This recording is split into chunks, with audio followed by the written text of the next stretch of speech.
તો પૂજજે પૂજનિક પાત્ર. અત્યારે એવું વિચારવાનું ન હોય કે મારે તને કેમ મોકલવી, અને માં તું એટલો વિચાર કર કે તારે મને કાંઈ પણ દાયજો દેવો હોય, જો તારો જમાઈ જીવતો હશે તો કેટલી વાર હું અહીંયા આવીશ, અને જ્યારે આવું ત્યારે તું મને દાયજો આપજે, પણ અત્યારે તું એવી ચિંતા કરીશ નહીં, માટે અત્યારે ને અત્યારે મને રજા આપ. હવે રાજાએ હાજર નથી, એકલા નિર્ણય કઈ રીતે લેવો? રાણી એટલા બધા મૂંઝાઈ ગયા. ઉત્તરા કહે છે કે તું તારો સ્વાર્થ રડે છે, પણ તને ખ્યાલ નથી આવતો કે તારા જમાઈનું જો મૃત્યુ થશે તો મારી જિંદગી ઝેર થઈ જશે. હું ત્યાં જઈ અને કોના આધારે રહીશ, માટે અત્યારે ને અત્યારે તું મને મોકલી દે એમ કહી ઉત્તરાજી ખૂબ રડવા માંડ્યા. રડતા જાય, માતાને સમજાવતા જાય.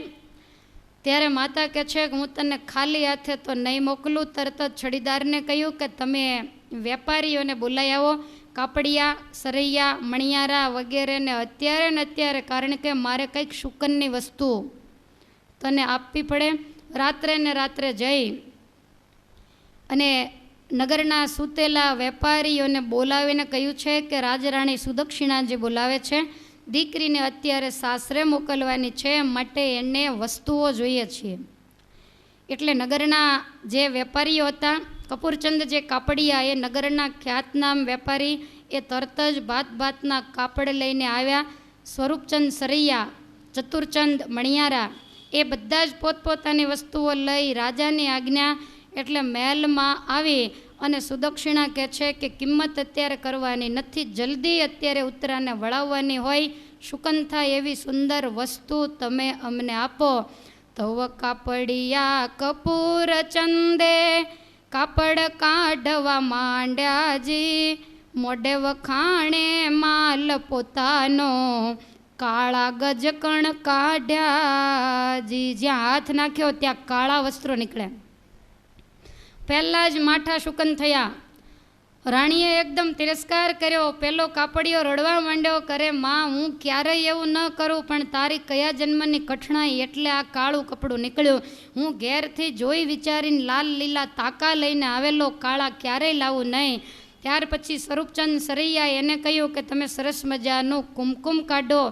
સ્વરૂપચંદ સરૈયાએ સારું કંકુ કાઢવા માંડ્યું જી, ઊંઘમાં ને ઊંઘમાં ડબો ગાડી, તેમાંથી કાજળ કાઢ્યું જી. મેષનો ડબ્બો નીકળ્યો. સેવકો એને મારવા માંડ્યા કે આવા શુકનની અંદર તમે આવું અપશુકનિયાળ વસ્તુ લઈને આવ્યા. ઉત્તરા વચ્ચે પડી અને છોડાવવા માંડી કે એનો વાંક નથી, વાંક માત્ર મારા કર્મનો છે. મુજ ભવિષ્યમાં થવાનું જેવું તેવું નીકળે બારજી, તેમાં એ શું કરે બિચારા, મિથ્યા મારો છો મારજી. એને મારવાથી શું વળે? મારા કર્મમાં જેવું લખ્યું હોય એવું નીકળે. અને એ વખતે ચતુરચંદ જે મણિયારા હતા એણે કહ્યું કે શુકનમાં હંમેશા સારો માલ કઢાયા, વેપારીઓની ભૂલ થઈ એમ કહીને કોથળીમાંથી કાઢે ચુડારું પાળાજી, કાઢતા પ્રથમ પહેલા નીકળ્યા ચૂડા અતિશય કાળાજી. એના થેલામાંથી પણ કાળા ચૂડા નીકળ્યા. સેવકોએ તો ત્રણેય વેપારીઓને માર્યો. ઉત્તરાએ ના પાડી. ઘેર જઈ અને ત્રણેય વેપારીઓ જોઈને સારો માલ લાવ્યા. હવે કાંઈ રથ કે બીજું કાંઈ આપવા માટે તો છે નહીં, એટલે આ બધી જે શુકનની વસ્તુઓ, 5 જોડી જે વસ્ત્રો, એની એક ગાંસડી બંધાવી, કારણ કે સાંડ ઉપર બેસીને જવાનું છે. ઉત્તરા કહે છે કે માં જલ્દી તૈયાર કરી અને મને રજા આપો, સવાર પહેલાં જો હું નહીં પહોંચું તો અઠીલા એવા તમારા જમાઈ યુદ્ધે ગયા વગર નહીં રહે, અને એ યુદ્ધે જશે તો હું એનું મોઢું ક્યારેય નહીં જોઉં.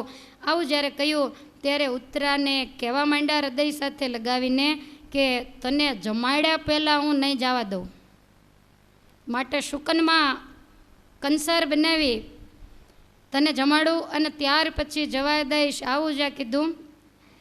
ત્યારે ઉત્તરા એને ભગવાને જ્ઞાન આપ્યું. ઉત્તરાએ કહ્યું ઓરે જનીતા સિદ્ધ કરે મને વારજી, મને ને મારા કંથને વિયોગી, ગયા 6 અવતારજી. મારે અને મારા પતિને વિયોગમાં 6 અવતાર ગયાના 7મો જન્મ છે. માં હવે એ 7મો જન્મ તું નહીં બગાડીશ.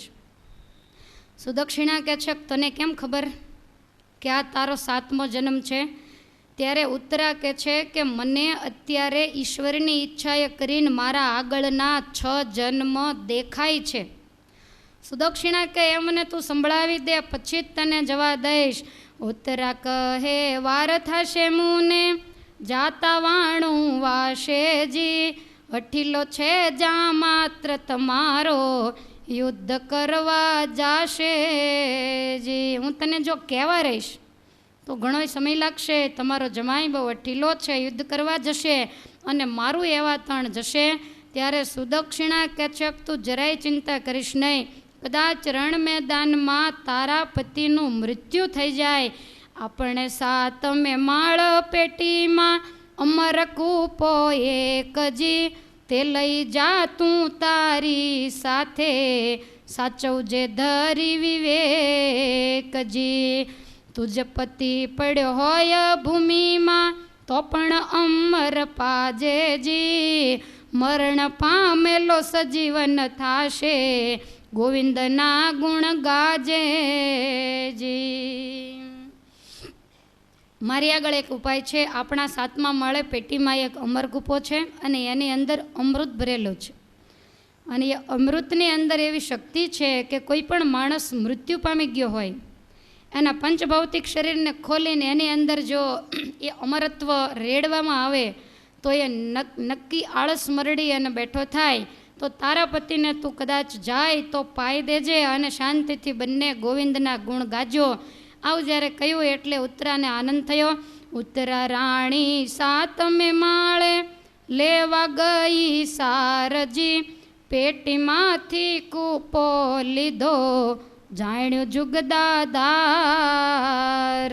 7મા માળે જઈ પેટી ખોલી અને અમરકૂપો લીધો અને એ જ વખતે પાતાળમાં પોઢ્યા છે પ્રભુજી, પેટમાં પડી ફાળજી, પથારીમાં બેઠા થયા પોતે શ્રી ગોપાલજી.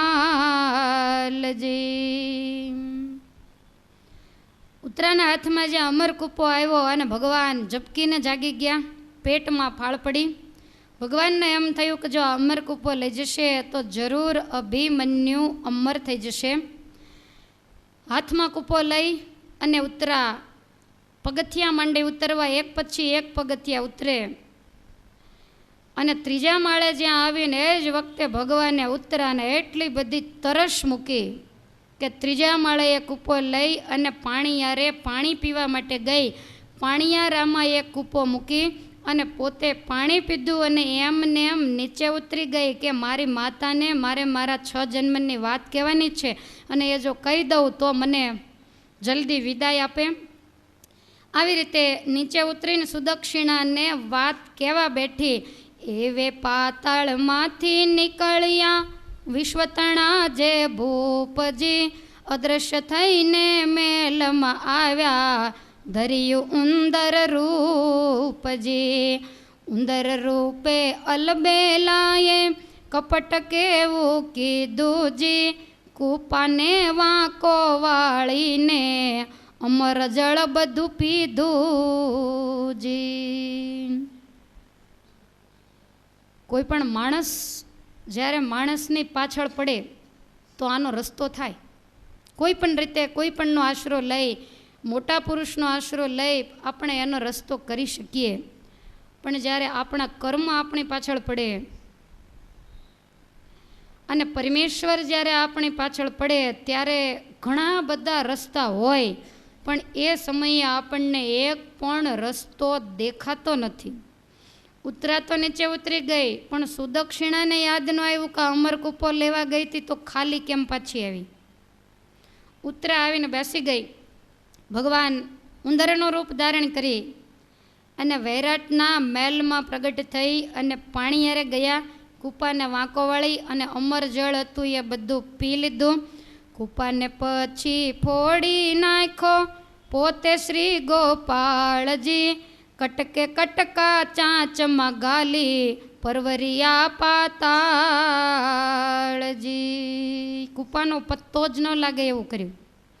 એને ફોડી જળ બધું પી એક એક કટકો એ ચાંચમાં લઈ અને ભગવાન પાતાળ ભેગા થઈ ગયા. આ વાતની કોઈને માતા કે દીકરીને ખબર નથી અને પોતે એના 6 જન્મની વાત માતાને કહેવા માંડી કે માં, પહેલે અવતાર અવતરીમાં હું રાજકુંવરી નિદાનજી, અભિમન્યુ તો અવતર્યો બ્રાહ્મણનો સંતાનજી.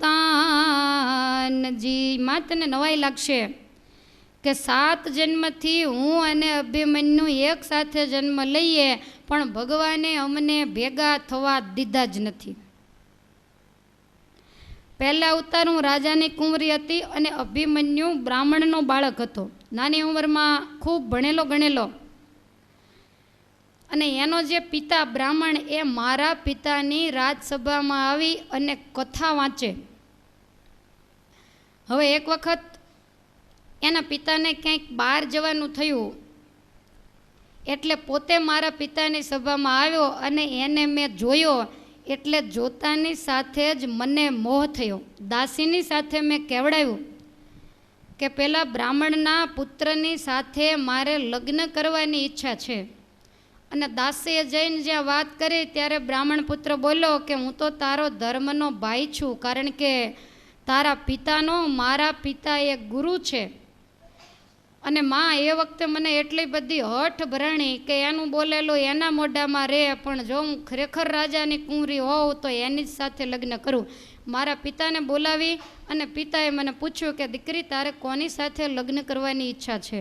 અને માં એ વખતે મેં એ બ્રાહ્મણના પુત્રનું નામ દીધું.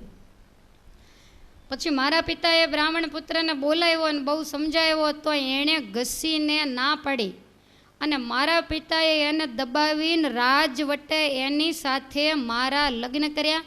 અમને રહેવા માટે મહેલ આપ્યો પણ મારી સામે જુએ નહીં, મારું આપેલું જમે નહીં, મારાથી દૂર દૂર રહે, પણ મેં એનો પીછો મૂક્યો નહીં.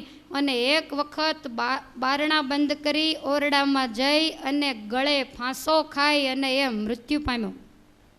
મને એમ થયું કે તો પછી મારે જીવીને શું કામ છે, અને એ જ વખતે મેં પણ ગળે ફાંસો ખાધો અને મારું પણ ત્યાં મૃત્યુ થયું. આ અમારો પહેલો જન્મ પૂરો થયો, બંનેનું મરણ થયું. અને માં બીજે અવતારે હું એક માળીને ઘેર અવતરી અને અભિમન્યુ રાજ દરબારમાં રાજકુંવર થઈને જન્મ્યો. હવે હું માળીની દીકરી એટલે એની સભામાં ફૂલ આપવા માટે મારા પિતા કાયમને માટે જતા ને એમાં એક વખત મારા પિતાને તાવ આવ્યો. મારા પિતાએ મને મોકલી, સભામાં જઈને મેં પુષ્પ મૂક્યા અને એ જ વખતે રાજકુંવરને મને જોતાની સાથે મોહ થયો. એટલે રાજકુંવરે કહેવડાવ્યું કે તારા પિતાની આજ્ઞા લઈને મારા પિતાને પણ હું પૂછી લઉં અને તું મારી સાથે લગ્ન કર. અને એ વખતે માં મારો એવો વાંકો દિવસ કે મેં ના પાડી દીધી. બગીચામાં એક વખત હું ફૂલ વીણતી હતી ને એ વખતે રાજકુમાર પાછળ આવ્યો અને મને જોઈને જ્યાં મારી પાછળ દોડ્યો ત્યાં મને એમ થયું કે મારી કિંમતના કાંકરા કરશે, એટલે મારી ઇજ્જતને બચાવવા માટે બાજુમાં કૂવો હતો એમાં મેં ઝંપલાવ્યું. પડતાની સાથે જ મારું મૃત્યુ થયું અને રાજકુમાર થર થર ધ્રુજ્યો અને એને એમ થયું કે મેં એક માળીની દીકરીને મરાવી તો મારે જીવીને હવે શું કામ છે, એમ કહીને એણે પણ કૂવામાં ઝંપલાવ્યું. અને અમારા બંનેનું ત્યાં મૃત્યુ થયું. અને માં ત્રીજે જન્મે મારે મેનાનો જન્મ આવ્યો અને અભિમન્યુને પોપટનો જન્મ આવ્યો. એક નદીના કોતરમાં અમે રહેતા, એમાં મારા માતા પિતાને પારધીએ જાળ નાખી અને મારી નાખ્યા. એટલે અમે ત્રાસ પામી, હું અને પોપટ બંને ઉડી ગયા. વનમાં આગળ જતા અમે જુદા પડી ગયા અને હું એક નગરમાં ઘૂસી ગઈ. અને નગરમાં 7 માળની હવેલી હતી. તે હવેલીની બારીએ જઈને બેસી અને હું ટહુકા કરવા માંડી અને એ જે હવેલી એ એક ગણિકાની હતી. એને મારું બોલવું બહુ ગમ્યું. પાછળથી આવીને મારી ઉપર વસ્ત્ર નાખી અને મને પકડીને પિંજરામાં પૂરી દીધી. પોપટ તો વનની અંદર ભટકે છે અને ભટકતા ભટકતા ઘણે દિવસે એ મારા નગરમાં આવ્યો. મને ખ્યાલ નહીં ને હું પાંજરામાં ટહુકા કરતી ને મારો ટહુકો સાંભળતાની સાથે જ ઓળખી ગયો, કારણ કે આ બધું પૂર્વજન્મનું છે. અને મને શોધતો ગણિકાના ઘરમાં આવ્યો અને પાંજરા ઉપર આવીને બેઠો. એટલે પહેલી ગણિકા બહુ પાપી હતી. એણે વસ્ત્ર નાખી પોપટને પકડી લીધો અને પકડીને એને મારી નાખ્યો. અને મારી નજર સામે એને મારીને જ્યારે અગ્નિમાં નાખ્યો, તે દેખી મુજથી ખમાયો નહીં, કરવી ધારી જીવહાણજી, પાંજરાના સળીએ ડોકું નાખી, મેં કાઢ્યો મારો પ્રાણજી. મારાથી જોયું ન ગયું અને એ પિંજરાનો લોઢાનો સળિયો હતો એ ડોકની અંદર નાખી અને મેં મારો પ્રાણ કાઢી નાખ્યો. આવી રીતે માં ત્રીજે જન્મે પણ અમે ભેગા ન થઈ શક્યા. અને ચોથે જન્મે અમે હરણ અને હરણી રૂપે જંગલની અંદર અવતર્યા. હવે એ વખતે હરણ મારી પાછળ પડ્યો, પણ મને જરાય વૃત્તિ નહીં એટલે હું ત્યાંથી ભાગી. અને ભાગતા ભાગતા મને એટલું બધું દુઃખ થયું.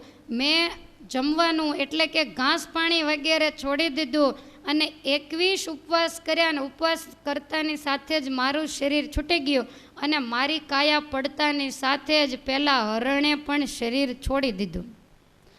બીજું કોઈ કારણ નહીં. આવી રીતે ચોથો જન્મ પૂરો થયો અને પાંચમા જન્મમાં હોલો અને હોલી થયા. એક જન્મે અભિમન્યુને ઈચ્છા જાગે અને એક જન્મે ઉત્તરાયણ, એટલે કોઈ દી ભેગું જ ન થાય. બેયના વિચાર એક ક્યારેય પણ ભગવાને થવા દીધા જ નહીં અને એટલે આ દુઃખ આવીને ઊભું રહ્યું. હવે એ વખતે હોલાની અંદર મને મોહ લાગ્યો એટલે હું એની પાછળ ઉડવા માંડી. હોલો આકાશ માર્ગે ઉડતો જંગલમાં ગયો અને સળગતા દાવા નળમાં જઈને પડ્યો. એટલે મને ક્રોધ ચડતા મેં પણ દાવા નળમાં ઝંપલાયું. તો આવી રીતે માં અમારા 5 જન્મ પૂરા થઈ ગયા. અને જ્યારે મારો છઠ્ઠો જન્મ આવ્યો, છઠ્ઠે જન્મે અવતરીમાં હું બોરસલી અવતારજે, અભિમન્યુ અવતર્યો માતા અસુરનો કુમારજી. જે કથા આપણે સાંભળી. ઉત્તરાયણ બોરસલીનો વૃક્ષનો જન્મ આવ્યો અને અભિમન્યુ હય દાનવ અને મય દાનવ નામના જે 2 ભાઈઓ હતા એમાં હય દાનવનો પુત્ર હયલોચન થઈને જન્મ્યો. અને માં જન્મોથી એ હય દાનવની સાથે ભગવાનને વેરવૃત્તિ, એટલે એના પિતા અને કાકા એને ભગવાન દ્વારિકાધીશે મારેલા. હયલોચને ભગવાનને જીતવા માટે મહાદેવજી ઉપર તપ કરી અને ભગવાનને રાજી કર્યા. માગવાનું કહ્યું તો ભગવાનનું મૃત્યુ માગ્યું. શંકર ભગવાને પેટી લાવવાનું કહ્યું તો વનની અંદર આવીને હું બોરસલીના શરીરમાં હતી તો મને કાપી અને પેટી બનાવી. અને એ પેટીની અંદર હયલોચનને પૂરી અને ભગવાને એને મારી નાખ્યો. માં એ જન્મે પણ અભિમન્યુના મૃત્યુનું કારણ હું જ બની. મારી અંદર પૂરી અને એનો જીવ ગયો. અને પછી માં હું તારે ઘેર અવતરી અને અભિમન્યુ સુભદ્રાનો પુત્ર થઈ અને અર્જુનને ઘેર અવતર્યો. એક પણ જન્મે અમે ભેગા થયા નથી. આવી રીતે અમારા 7 જન્મ જતા રહ્યા. અને માં હવે તું મારો સમય બગાડીશ નહીં, મને વહેલી તું રજા આપી દે. જો વાણું વાઈ જશે તો અભિમન્યુ યુદ્ધે જશે. કોઈનો રોક્યો નહીં રોકાય. અર્જુનનો પુત્ર અતિશય અઠીલો છે, મને પેટમાં ફાળ પડે છે. તો માતાએ કંસાર રાંધ્યો, પુત્રી બોલાવી પાસજી, ખોળે બેસાડી સુદક્ષિણાએ, 5 ભરાવ્યા ગ્રાસજી. અત્યારે તો ભોજન ક્યાંથી ભાવે. 5 કોળિયા પરાયણે જમાડ્યા અને કહ્યું કે દીકરી, ભગવાન તારું સારું કરશે. જે સાથે દાઈજો વગેરે એક પોટલીમાં આપેલો એ પોટલી લઈ સાવધાન થઈ અને રાયકાની સાંડ ઉપર બેઠી. દોઢ પર રાત્રિ બાકી રહી છે. માતાને વંદન કર્યા. માતા સામે ને સામે જોઈ રહ્યા છે અને રાયકાએ સાંડને હાંકી મૂકી અને વાયુ વેગે દોડતા અડધો પર રાત ગઈ ત્યાં તો 200 ગાઉ પહોંચી ગઈ. અને જ્યાં 200 ગાઉ પહોંચે એટલે ઉત્તરાને સાંભળ્યો કૂપો, કંપી ગયું શરીરજી. હા હા રે સાંડ રાખો ઊભી, ઓરે રત્નાવીરજી. ઉત્તરા ધ્રુજવા માંડી. રત્નાને કહે છે કે જલ્દી સાંડ ઊભી રાખ, કારણ જન્મની દુખિયારી હું છું, કરણી માઠી કાવીજી. અમર કૂપો પાણિયારામાં ભૂલીને હું આવી જી. હું અમર કૂપો તો પાણિયારામાં ભૂલી ગઈ. હવે અર્ધે પહોંચી ગયેલા. રાયકાને કહે છે કે જલ્દી સાંડ પાછી વાળો, એ અમર કૂપો આપણે લઈ આવીએ એમ કહી અને પોતાના કંઠમાં પહેરેલી મોતીની માળા કાઢીને રાયકાના ગળામાં પહેરાવી દીધી. ત્યારે રાયકો એવું કહેવા માંડ્યો કે બેન, આપણે અર્ધે તો પહોંચી ગયા છીએ અને આ મારી સાંડ પવન વેગી છે. જો તું મને પાછું વળવાનું ન કહે તો અભિમન્યુ સૂતો હોય ત્યાં હું તને ભેગી કરી દઉં. દિવસ ઉગવાની ક્યાં વાત રહી? અને પછી તું તારા પતિને રોકી રાખજે, તો યુદ્ધે જવાનો કોઈ પ્રશ્ન નથી અને એનું મૃત્યુ કેવી રીતે થાય? ઉત્તરા કહે, ઓ વીરા મારા, હઠીલા હઠ જ કરેજી. રોક્યા રે નહીં જાય જ યુદ્ધે, ચક્રાવામાં મરેજી. મને એવું દેખાય છે કે મારા રોક્યા નહીં રોકાય અને યુદ્ધમાં જઈને ચક્રાવામાં એનું મૃત્યુ થશે. ત્યારે રાયકો કહેવા માંડ્યો કે એક તો સાંડ કાલે 400 ગાઉનું અંતર કાપીને આવી, અત્યારે પાછી મને તને બેને ઉપાડીને 200 ગાઉ ચાલી, વળી પાછી 200 ગાઉ પાછી જાય, ત્યાંથી 400 ગાઉ આવે તો સાંડ છે એ જીવ છે, એ કાંઈ લોઢાની નથી. કેવી રીતે આપણે પાછા વળીએ? ત્યારે ઉત્તરા કહે છે કે તું એક કામ કર, આ બાજુનું જે ઝાડ છે ને એ ઝાડની ઉપર મને ચડાવી દે, મારું પોટલું લઈને હું ઝાડ ઉપર બેસું અને મારો વજન સાંડને ઉપાડવો ન પડે, માટે ભાઈ તું એકલો જા અને પાણિયારામાં અમરકૂપો મૂકેલો છે એ તું ત્યાંથી મારી માતાને કહીને લઈ આવ અને જો મારો પતિ જીવશે તો હું તને 20 ગામ દાયજામાં આપીશ. રાયકો કહે, સાચું છે બેની, તુને વને ન મુકાયજી. મોટાની દીકરી મોટાની રાણી, મૂકીને કેમ જવાયજી. તને એકલી હું આ મધ્યરાત્રે વનમાં મૂકીને કેમ જાઉં? મોટાની દીકરી વૈરાટ રાજાની દીકરી અને અર્જુન પુત્ર અભિમન્યુની તું પટરાણી છે, માટે આ જંગલની અંદર વાઘ વરુ જીવજંતુ વગેરે આવે તો એ તને ખાઈ જાય. ત્યારે ઉત્તરા એવું બોલી કે વાઘવરુ જીવજંતુ આવે, વિઘ્ન કરે અતિજી. ઉત્તરા કહે, હું દુખિયારી, કોઈ ખાવાનું નથી જી. સુખિયા માણસ હોય એને ખાય, મારી જેવા દુખિયાને કોઈ ખાય નહીં. એ વાત સાચી માન જેવીરા, મુજમાં સકોને ન ભાવે જી. સુખિયાનું મોત ડગલે ને પગલે, દુખિયાને મોત ના આવે જી. આ દુનિયામાં દુખિયારા હોય ને એને તો મોતય ક્યારેય ન આવે, માટે મારી ચિંતા તમે કરશો નહીં. આ જંગલના વાઘ સિંહ આવે ને તો એ મારું માંસ ન ખાય, માટે તમે વાર કર્યા વગર જલ્દી જઈ મને ઝાડ ઉપર બેસાડી અને પાણી પીતા પાણિયારામાં મૂકેલો 3જે માળે રહેલો જે કૂપો એને લઈ આવો. રાયકાએ સાંડને ઝુકાવી અને ઝાડ ઉપર ઉત્તરાને મધ્યરાત્રિએ ચડાવવામાં આવી. ભયંકર જંગલ છે, ચારેય બાજુથી ડરના અવાજો સંભળાઈ રહ્યા, અનેક પશુઓ તમરાઓ વગેરે બોલી રહ્યા છે, પણ આજ ઉત્તરાનો જીવ બીજે ક્યાંય નથી અને એમ છે કે હું વહેલી પહોંચી જાઉં તો સારું, નહીતર મારી જિંદગી બગડશે. રાયકાએ સાંડને પૂરપાટ દોડાવી અને પવન વેગી સાંડ અડધા જ પોરમાં વૈરાટનગર આવી અને સુદક્ષિણા રાણીને કહે છે કે અમરકૂપો પાણીયારામાંથી આપો. સુદક્ષિણા જ્યાં જાય ત્યાં તો કાંઈ નહીં, બધે મહેલમાં આંટો માર્યો. રાયકાને કહે છે કે અહીંયા અમરકૂપો નથી અને મારી દીકરીને જંગલમાં મૂકીને તું આવ્યો, એને વાઘસિંહ વગેરે મારી નાખશે, માટે તું જલ્દી જા. એટલે રાયકો તરત જ સાંડ લઈ અને 200 ગાઉ પાછો આવીને ઉત્તરાને મળ્યો. બૂમ પાડતા ઉત્તરા નીચે ઉતરી. રાયકાએ સાંડને ઊભી રાખી. ઉત્તરા તરત કહેવા માંડી આનંદમાં આવીને, ઉત્તરાએ કહ્યું ક્યાં છે કૂપો, હર્ષ આવે ઉરતીજી. રાયકો કહે આખા ઘરમાં અમરકૂપો નથી જી. તારી માતાએ બધે તપાસ કરી પણ ક્યાંયથી અમરકૂપો મળ્યો નહીં. ત્યારે ઉત્તરાને એમ થયું કે અમરકૂપો મેં જ પાણી પીતા મૂક્યો છે એ મને યાદ છે, પણ આને પાછું જવું નહીં હોય એટલે આ વૈરાટ ગયો જ નથી. ઉત્તરાએ કહ્યું વૈરાટ નગરે નથી ગયો બીજી વારજી. રાયકાએ કહ્યું લે તું પાછો તારો મોતીનો હારજી.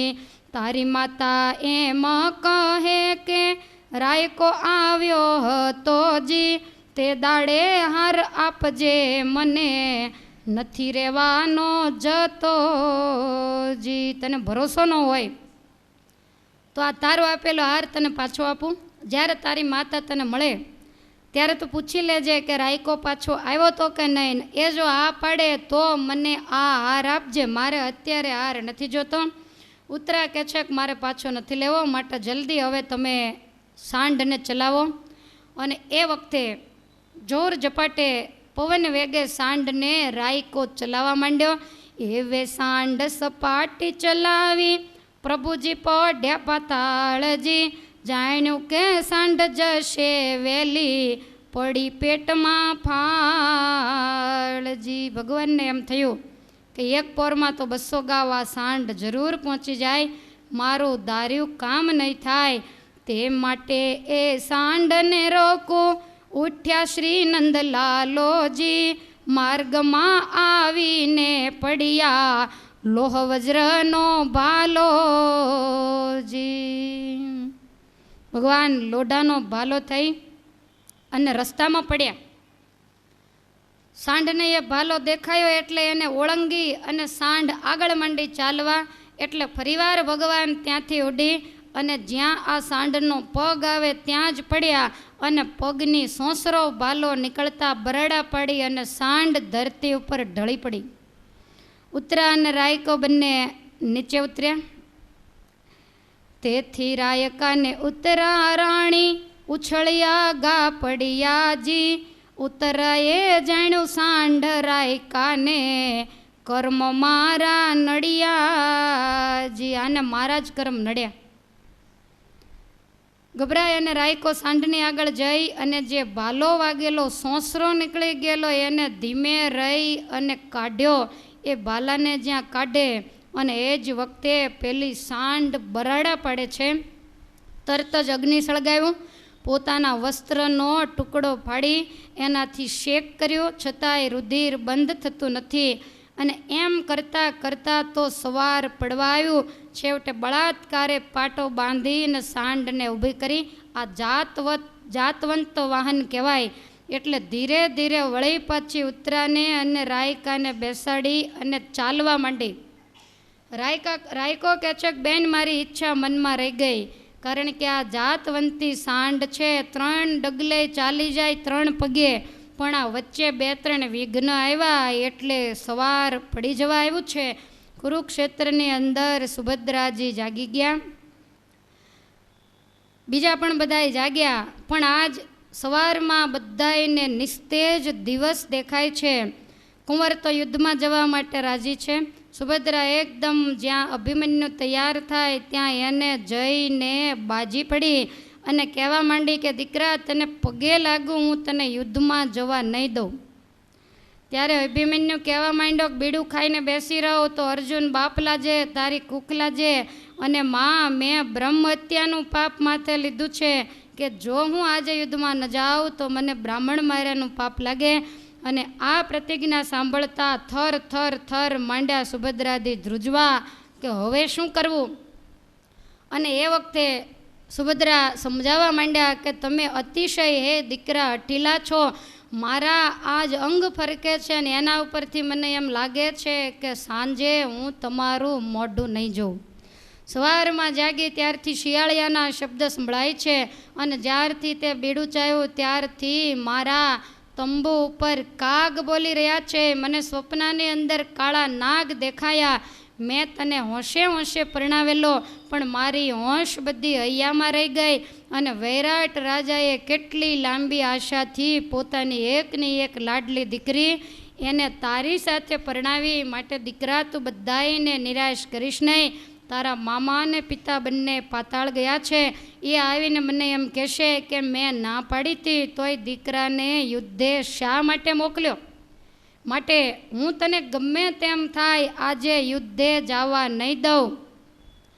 એવી રીતે વાત કરતી કરતી એકદમ સુભદ્રાજી ઊભી થઈ અને ડેરા ઉપર ચડીને જોવે છે કે ઉત્તરા કેટલે પહોંચી.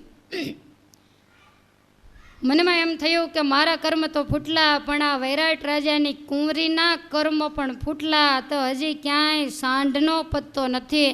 રાયકાએ મને વિશ્વાસ દીધો, પણ આજ હું નક્કી નિરાશ થઈશ. એમ આંસુડા ભરતા પોતાના પુત્રની આગળ આવીને વળી પાછા માંડ્યા કરગરવા. મારા કુંવર કોમળ અંગી, તુજ વિના ન કો મારું સંગી. દીકરા પુત્ર વડે મારું માન, નહીં તો કોઈ ન દે ધન ધાન. તારા આધારે હું જીવું છું અને તારા આધારે જ આ જગતની અંદર મારું માન છે. માટે હે દીકરા તને હું યુદ્ધે જવા નહીં દઉં.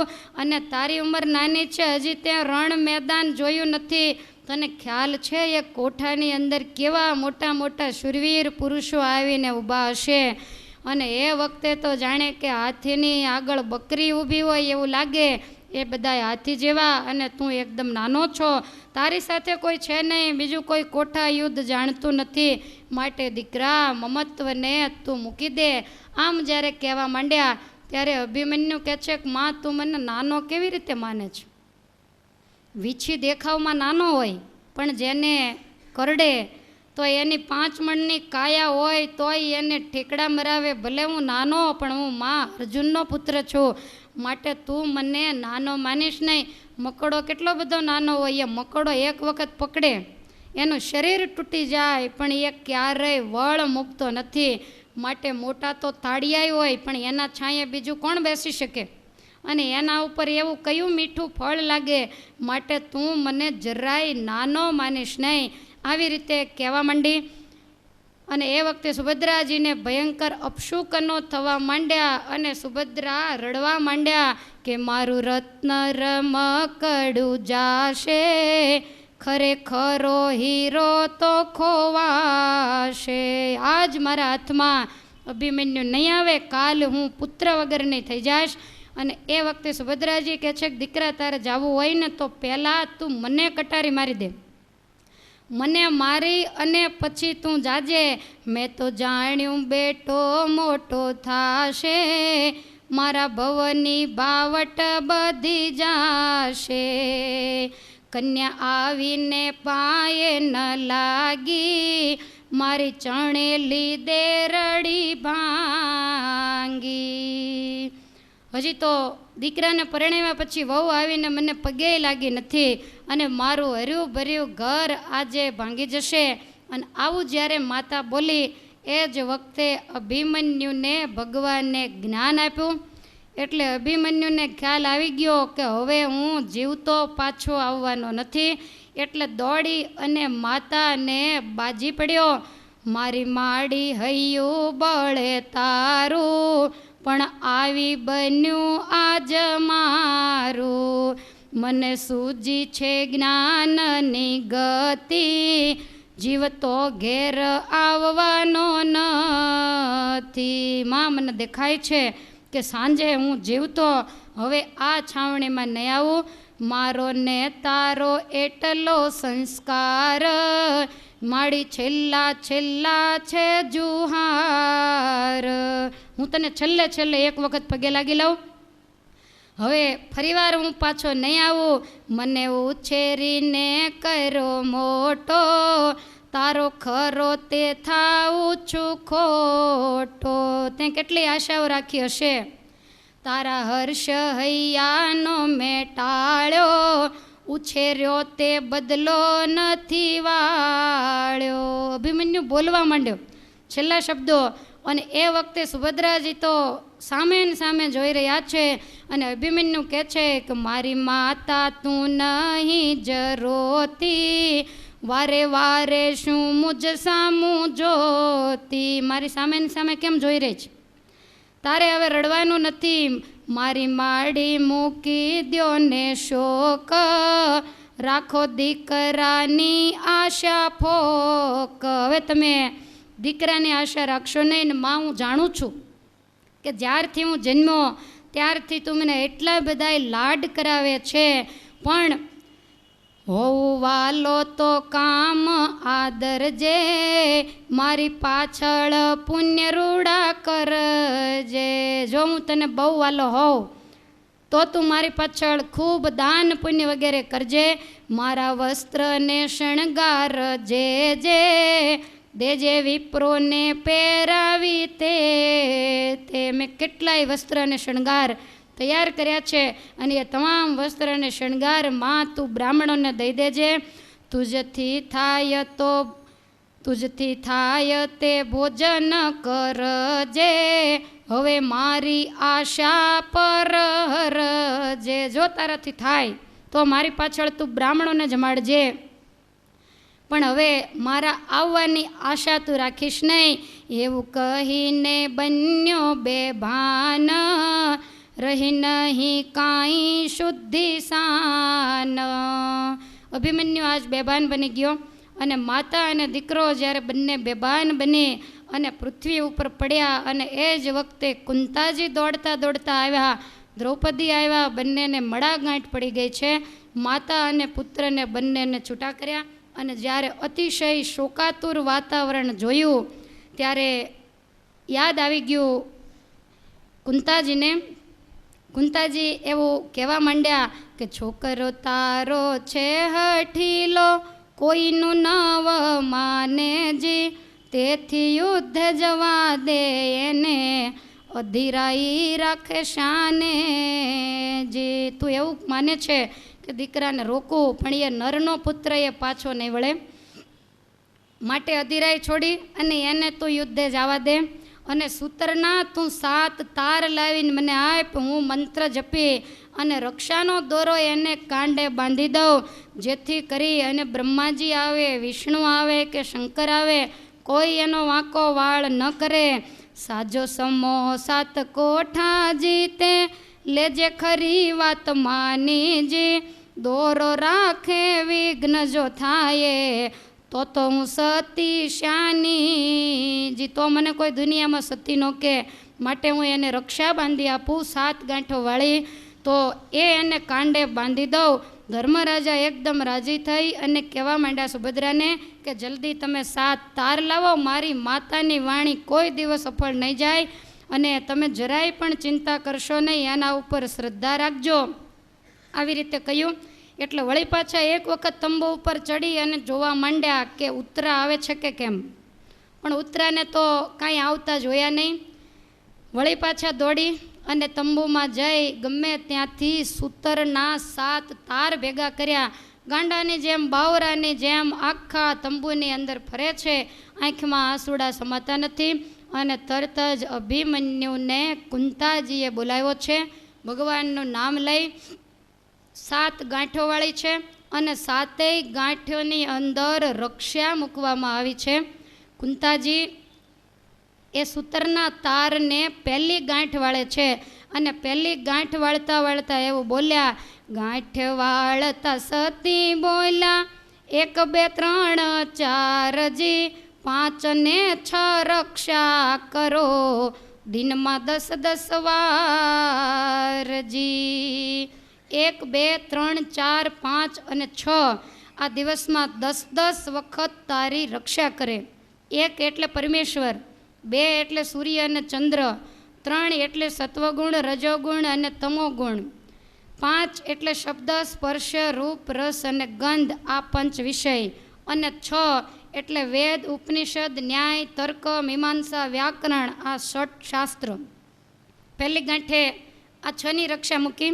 ત્યાર પછી બીજી ગાંઠવાળી 7, 8 ને 9, 10 વળી 11 ને 12જી એટલા તુજ રક્ષા કરો દિનમાં 10 વારજી. બીજી ગાંઠવાળી અને એની અંદર એવું બોલ્યા કે 7, 8, 9, 10, 11 અને 12 એટલા દિવસમાં 10 વખત તારી રક્ષા કરે.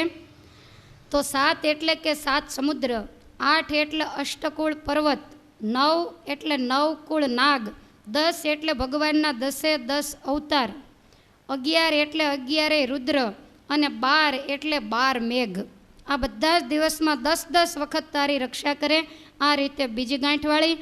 ત્યાર પછી ત્રીજી ગાંઠવાળી 33, 36, 48, 49, 52 સારજી 64, 72, 28 કરો રક્ષા 10 વારજી.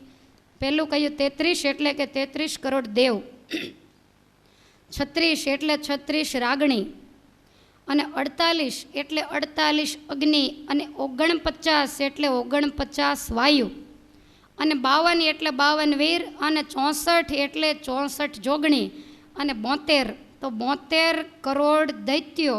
આ બધા જ દિવસમાં 10 વખત તારી રક્ષા કરે. આવી રીતે કહી અને ત્રીજી ગાંઠવાળી. ત્યાર પછી ચોથી ગાંઠવાળી અને એમાં એવું કહ્યું કે સૂતા બેઠેલા અને ઊભેલા ભીતરને વળી બારજી તે સહુ તુજ રક્ષા કરો દિનમાં 10 વારજી. સૂતેલા એટલે શેષનારાયણ, બેઠેલા એટલે પારસનાથ, ઊભેલા એટલે રણછોડરાય, ભીતર અંદર રહેલો એટલે કે આત્મા, અને બહાર રહેલા એટલે કે સર્વની અંદર બિરાજમાન પરમાત્મા. આ બધા જ દિવસમાં 10 વખત તારી રક્ષા કરે. ત્યાર પછી પાંચમી ગાંઠવાળી 2 જળચર 2 વનચર વળી 2 રાજકુમારજી તે તો તારી રક્ષા કરો દિનમાં 10 વારજી. 2 જળચર એટલે મત્સ્ય અવતાર અને કુર્મ અવતાર, 2 વનચર એટલે નૃસિંહ અવતાર અને વરા અવતાર, 2 રાજકુમાર એટલે રામા અવતાર અને કૃષ્ણ અવતાર. આટલા દિવસમાં 10 વખત તારી રક્ષા કરે. ત્યાર પછી છઠ્ઠી ગાંઠવાળી કાણો કટ્ટો કુબડો વાળી માકડો ને માંજારજી તે પણ તુજ રક્ષા કરો દિનમાં 10 વારજી. કાણો એટલે દૈત્યના ગુરુ શુક્રાચાર્ય, કટ્ટો એટલે શંકર ભગવાનના પુત્ર ગણપતિ, કુબડો એટલે અંગીરા ઋષિ, માકડો એટલે હનુમાનજી, અને માંજાર એટલે ઇન્દ્ર રાજા. ગૌતમના ઘરમાં અહલ્યામાં હાથ નાખ્યો પછી ત્યાંથી બિલાડાનું રૂપ લઈને ભાગેલો. તો આ બધા જ તારી દિવસમાં 10 વખત રક્ષા કરે. આમ કહી અને છઠ્ઠી ગાંઠવાળી. ત્યાર પછી સાતમી ગાંઠવાળી છે જોશી ફોશી ડોશીને વળી વ્યંડળ ભાંડને ભરવાડજી તે પણ તુજ રક્ષા કરો દિનમાં 10 વારજી. જોશી એટલે સહદેવજી, ફોશી એટલે ધર્મરાજા, ડોશી એટલે હું કુંતાજી. ત્યાર પછી વ્યંડળ એટલે કે અર્જુન જે 12 મહિના સુધી વ્યંડળના વેશે વૈરાટમાં રહેલા, ભાંડ એટલે કે નારદજી જ્યાં ત્યાં લડાઈ કરાવે એટલે એને ભાંડ કહ્યું, અને ભરવાડ એટલે કે ભગવાન શ્રી કૃષ્ણ જેને ગોકુળની અંદર 11 વર્ષને 52 દિવસ રહીને ગાયો ચારી. તો આ બધા જ દિવસમાં 10 વખત તારી રક્ષા કરે. આવું કહી અને 7 ગાંઠો વાળી અને સુંદર રક્ષાનો એ તાર એને કુંતાજીએ તૈયાર કર્યો છે. અભિમન્યુના કપાળમાં ચાંદલો કર્યો અને અભિમન્યુને કહે છે કે દીકરા તારો હાથ લંબાય અને એ વખતે અભિમન્યુએ પોતાનો હાથ લંબાવ્યો અને અભિમન્યુ પૂછવા માંડ્યા કે માં 7 કોઠે કોણ કોણ છે એ મને ખબર નથી, અને આ માં એ તો સતી છે એટલે એને બધી ભવિષ્યની ખબર હોય. એટલે કહેવા માંડ્યા, આપણા કવિઓએ લખ્યું છે કે કુંતા અભિમન્યુને બાંધે અમર રાખડી રે, કુંતા અભિમન્યુને બાંધે અમર રાખડી રે, દીકરા દુશ્મન ડરશે દેખી તારી આંખડી રે, દીકરા દુશ્મન ડરશે દેખી તારી આંખડી રે, મારા બાલુડા હો બાળ તારા પિતા ગયા પાતાળ સાથે, મામો શ્રી ગોપાળ કરવા ગૌરવ કુળ સંહાર, કુંતા અભિમન્યુને બાંધે અમર રાખડી રે, માતા પેલે કોઠે કોણ આવી ઊભા હશે રે, માતા પેલે કોઠે કોણ આવી ઊભા હશે રે, પેલે કોઠે ગુરુ દ્રોણ એને જગમાં જીતે કોણ કાઢી, કાળ વજ્રનું બાણ લેજે પલમાં એના પ્રાણ, કુંતા અભિમન્યુને બાંધે અમર રાખડી રે, માતા બીજે કોઠે કોણ આવી ઊભા હશે રે, માતા બીજે કોઠે કોણ આવી ઊભા હશે રે, બીજે કોઠે કૃપાચાર્ય તેથી પામીશ નહીં તું હાર એને, ત્યાં જઈ દેજે માર મારા કોમળ અંગી કુમાર, કુંતા અભિમન્યુને બાંધે અમર રાખડી રે, માતા ત્રીજે કોઠે કોણ આવી ઊભા હશે રે, માતા ત્રીજે કોઠે કોણ આવી ઊભા હશે રે, ત્રીજે કોઠે અશ્વત્થામા એની થાજો કુંવર સામા, એના ત્યાં ઉતરવજો જામા, તુને મોત ભમાવે ભામા, કુંતા અભિમન્યુને બાંધે અમર રાખડી રે, માતા ચોથે કોઠે કોણ આવી ઊભા હશે રે, માતા ચોથે કોઠે કોણ આવી ઊભા હશે રે, ચોથે કોઠે કપરો કરણ એને દેખી ધ્રુજે ધરણ એના, ભાંગજો કુંવર ચરણ એનું લાવજે તું તો મરણ, કુંતા અભિમન્યુને બાંધે અમર રાખડી રે, દીકરા દુશ્મન ડરશે દેખી તારી આંખડી રે, દીકરા દુશ્મન ડરશે દેખી તારી આંખડી રે. કુંતાજી એક એક કોઠે અભિમન્યુને હિંમત આપે છે કે દીકરા, પહેલે કોઠે ગુરુ દ્રોણ હશે, પણ એ વાતને પણ તું યાદ રાખજે કે અત્યારે તારા પિતા હાજર નથી, તારા મામા પણ હાજર નથી, અને તમામ કૌરવોએ જ્યારે તારા ઉપર ઉપદ્રવ કર્યો છે તો દરેકની નજર તારી સામે છે કે તારા મામા અને પિતા આવે ત્યાર પહેલાં તને મારી નાખવો. માટે આ રક્ષા તને બાંધું છું, તારી આંખ જોઈ અને દુશ્મનો થર થર ધ્રુજવા માંડશે. ત્યારે અભિમન્યુ કહે છે કે માં પહેલે કોઠે તો કે ગુરુ દ્રોણ, જેને આ દુનિયાની અંદર કોઈ જીતી શકે નહીં, પણ દીકરા મુશ્કેલી આવે ને તો કાળ વજ્રનું બાણ કાઢીને પળમાં એનો જીવ લઈ લેજે. એ તને ગમે એટલા બાણ મારે, પણ આ રાખડી જ્યાં સુધી કાંડે હશે ત્યાં સુધી તારો વાળ વાંકો નહીં થાય. અને બીજે કોઠે આપણા કુલગુરુ કૃપાચાર્ય આવીને ઊભા હશે, એનાથી હાર પામીશ નહીં, જરાય ડર રાખીશ નહીં, આ રાખડીમાં વિશ્વાસ રાખજે અને એની સામો થઈને એને તું મારજે. ભલે તું નાનો છો પણ છતાંય ડર રાખ્યા વગર એને પહોંચી વળજે. ત્રીજે કોઠે અશ્વત્થામા જે દ્રોણ ગુરુનો દીકરો છે એની સામે જઈને એના તો ત્યાં જામા ઉતરાવી નાખજે. મને એવું લાગે છે કે મેં તને રાખડી જરૂર બાંધી છે, પણ તને તારા માથા ઉપર આજે મૃત્યુ ભમતું હોય એવું મને દેખાય છે.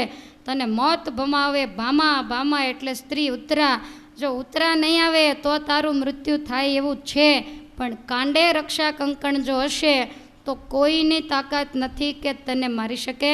અને ચોથે કોઠે તારો કાકો કરણીએ આવીને ઊભો હશે, કારણ કે અહીંયા કાકો કરણી એટલે લખ્યું કે કુંતા સિવાય કોઈને ખબર નથી કરણી એને કાકો થાય છે. એટલે કુંતાજી કહે છે કે એને જોતા તો આખી ધરતી ધ્રુજે, માટે એના પગને ભાંગી નાખજે ને એને તું જરૂર મારીને હે દીકરા આવજે. આ રક્ષાની અંદર એવી હું શક્તિ મૂકું છું. આ રીતે એક એક કોઠાએ કોણ કોણ આવીને ઊભા હશે ને કેવી રીતે એને મારવા એની સુંદર રીત માતા બતાવે છે. અભિમન્યુ કુંતાજીને પૂછવા માંડ્યો કે માતા પાંચમે કોઠે કોણ આવી ઊભા હશે રે? માતા પાંચમે કોઠે કોણ આવી ઊભા હશે રે? પાંચમે કોઠે દુર્યોધન પાપી, એને રીસ ગણે રે વ્યાપી, એને શિક્ષા સારી આપી, એના મસ્તક લેજો કાપી. કુંતા અભિમન્યુને બાંધે અમર રાખડી રે? દીકરા દુશ્મન ડરશે દેખી તારી આંખડી રે? દીકરા દુશ્મન ડરશે દેખી તારી આંખડી રે? માતા છઠ્ઠે કોઠે કોણ આવી ઊભા હશે રે? માતા છઠ્ઠે કોઠે કોણ આવી ઊભા હશે રે? છઠ્ઠે કોઠે મામો શલ રડ્યો, જન્મનો એ મલ કુંવર, કરજો એવી કાળ એને ટકવાના દશ ફલ. કુંતા અભિમન્યુને બાંધે અમર રાખડી રે? માતા સાતમે કોઠે કોણ આવી ઊભા હશે રે? માતા સાતમે કોઠે કોણ આવી ઊભા હશે રે? સાતમે કોઠે જયદ્રથ એ તો લડવૈયો સમરથ, એથી આવજો બથો બથ, એનો માંગી નાખજો રથ. કુંતા અભિમન્યુને બાંધે અમર રાખડી રે? હો દીકરા દુશ્મન ડરશે દેખી તારી આંખ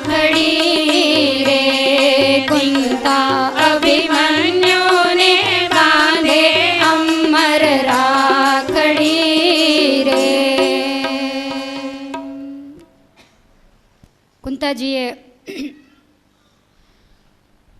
અભિમન્યુને સમજાવ્યું છે કે 5મા કોઠે દુર્યોધન એ આવીને ઊભો હશે, માટે એને શિક્ષા આપી અને એનું મસ્તક, હે દીકરા તું કાપી લેજે, અને 6ઠે કોઠે મામો શલ હશે, અને આ જે મામો શલ એ ખરેખર આપણા પક્ષમાં છે, અને વળી એ તો જન્મનો મલ છે, મોટા મોટાની ધીરજ ચૂકી જવાય, માટે હે દીકરા એને પણ તું જીતીને વહેલો વહેલો પાછો આવજે. 7મા કોઠે જયદ્રથ છે, એ તો બહુ જબ્બર લડવૈયો છે, એની સામે બથો બથાવી અને એના રથને હે પુત્ર તું ભાંગી નાખજે.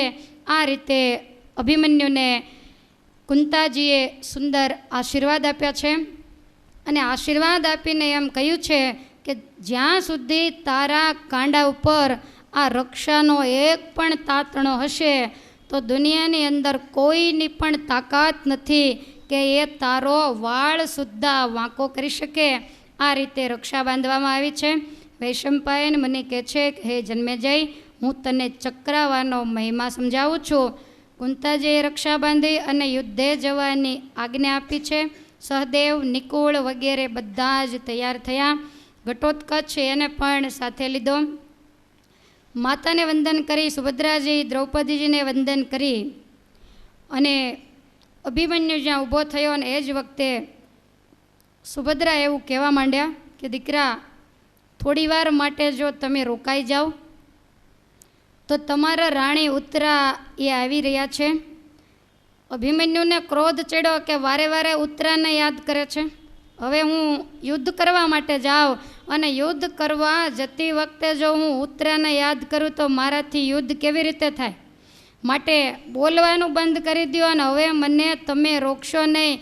અને છતાંય પરણે રોકીને સુભદ્રાજી બહાર નીકળી અને તંબુ ઉપર ચડીને 3જી વાર જોવે છે કે ઉત્તરા આવે છે કે કેમ, પણ છતાંય ઉત્તરાને જ્યારે આવતા ન જોઈ એટલે વળી પાછા રડવા માંડ્યા કે દીકરા તું હઠ લઈને બેઠો છે, વાયુવેગી સાંડ લઈને રાયકો તેડવા ગયો, માટે ઉત્તરા આવતી જ હશે, એને મળી અને પછી તું જા. ત્યારે અભિમન્યુ કહે છે કોઈનો રોક્યો હું રોકાઈશ નહીં. સુભદ્રા ઘણું સમજાવે અને છેવટે સુભદ્રા કહે છે દીકરા તારે જાવું હોય તો મારી ના નથી. ઉત્તરા ન આવે તો કાંઈ નહીં, પણ તારા પિતા હાજર નથી, તારી ઉંમર નાની છે, અને યુદ્ધના શુભ કામે જ્યારે તું આજ એકલો પહેલી વાર જઈ રહ્યો છે તો મારે એવી ઈચ્છા છે કે મારે હાથે કંસાર બનાવી અને તને જમાડવો છે, માટે તું કંસાર જમીને જા. અભિમન્યુ કહે હું સમજો છું, કરવી છે તારે વારજી, તે પણ હું માનવાનો નથી, જાવા થાવું તૈયારજી. તારે મને વાર લગાડવી છે અને એટલા માટે તું કંસારનું બાનું કાઢે છે, પણ હું રોકાવાનો નથી. સુભદ્રા કહે દીકરા મારા, માનો મારું વચનજી, અન્ન ઠેલીને જો જઈએ તો બહુ માઠા શુકનજી, ભોજનનું નામ દીધું હોય તો 5 ગ્રાસ જ કરવું જી, તે વિના તે જય નવ પામે, અન્યનું નહીં પર હરવું જી. સુભદ્રા કહે છે કે કોઈ પણ સારા કામે જ્યારે જતા હોઈએ તો એવા સમયે હંમેશા જ્યારે જમવાનું નામ પડે, અન્નનું નામ પડે કે જમીને જાઓ, અને એ વખતે જો માણસ જમે નહીં તો ખાલી અભિમન્યુની વાત નથી, આપણામાં પણ એવી કહેવત છે. કોઈ વ્યક્તિ જવાની તૈયારી કરતી હોય બહારગામ બીજે ત્રીજે સારા કામે, અને કોઈ એમ બોલી જાય કે જમીને જાઓ તો વડીલો હોય એમ કે હવે જમવાનું નામ પડ્યું છે તો 2 લેતા જાઓ, આવો નિયમ હોય. એટલે સુભદ્રા કહે છે કે દીકરા 5 ગ્રાસ જમીને જા, અને નહીતર તારો જય નહીં થાય, લોકનો એવો રિવાજ છે. કુંવરે તવ કયું માનીને વચન ચડાવ્યું માથેજી, ચૂલો સળગાવીને કીધો કંસાર પોતાને હાથે જી. તરત જ અગ્નિ પ્રદીપ્ત કરી અને માતાએ પોતાને હાથે કંસાર બનાવ્યો અભિમન્યુને ખોળે બેસાડી અને 5 કોળિયા એને જમાડ્યા છે. ત્યાર પછી અભિમન્યુએ પછી સૈન્યને આજ્ઞા આપી, થાઓ સૌ તૈયારજી, એમ કહીને પહેરવા લાગ્યા વસ્ત્ર અને શણગારજી. વસ્ત્ર શણગારમાં સજ્જ થવા માંડ્યા, બધા જ તૈયાર થવા માંડ્યા. આ બાજુ પાંડવોની સેના તૈયાર થાય છે અને કૌરવના દળની અંદર દુર્યોધન પૂછવા માંડ્યો કે ગુરુ, યુદ્ધનો સમય થઈ ગયો, માટે તમે સાવધાન થઈ અને કોઠા બનાવો, કારણ કે આજ અર્જુન નંદન અભિમન્યુ રણે ચડવાનો છે. એટલે ગુરુ દ્રોણે તરત જ આજ્ઞા કરી કે માણસોના મરેલા જે શબ હોય એ ઓલા મેદાનમાંથી લાવી અને અહીંયા અલગ અલગ 7 ઢગલા કરાવો, અને એ મરેલા શબમાંથી હું 7 કોઠા તૈયાર કરીશ. કેવી વિદ્યા હશે! રાજાએ સેવકોને આજ્ઞા આપી એટલે જ્યાં જ્યાં માણસના શબ પડેલા એ બધાને લાવી અને અલગ અલગ 7 ઢગલા બનાવવામાં આવ્યા. એટલે દ્રોણ અંજલિ જળની મંત્ર ભણીને લીધીજી, એક ઢગલાને જળ છાંટીને પાષાણ રચના કીધીજી. જ્યાં પાણી છાંટ્યું અને એ જ વખતે શબ હતા એમાંથી સરસ મજાનો 1000 દરવાજાવાળો પાષાણનો કોઠો તૈયાર થઈ ગયો, પાક્કા પથ્થરનો. અને આંટી ઘૂંટી એટલી બધી કે અંદર જેને કોઠા વિદ્યા આવડતી હોય અને એ અંદર પ્રવેશ કરે તો એ બહાર નીકળે, અને બાકીનો આખી જિંદગી ફરે તો એને બહાર નીકળવાનો રસ્તો ન મળે એવો આંટી ઘૂંટીવાળો કોઠો તૈયાર કર્યો. અને એના ઉપર 100 શિખર બનાવવામાં આવ્યા, એની ઉપર 100 ધજાઓ અને 100 દરવાજે સેવકોને ગોઠવવામાં આવ્યા. 10-10 સેવકો લડવૈયા તૈયાર અને એક મુખ્ય સેવક. ત્યાર પછી બીજી જળની અંજલિ લઈ અને લોહ વજ્રનો એટલે કે લોઢાનો કોઠો બનાવ્યો, એના 200 દરવાજા, એની ઉપર 200 શિખર અને એની ઉપર 200 ધજાઓ ફરકી રહી છે. અને એ દરવાજે કૃપાચાર્યજીને મુખ્ય બનાવવામાં આવ્યા અને બાકીના દરવાજે 10-10 સેવકોને મૂકવામાં આવ્યા, લડવૈયાને.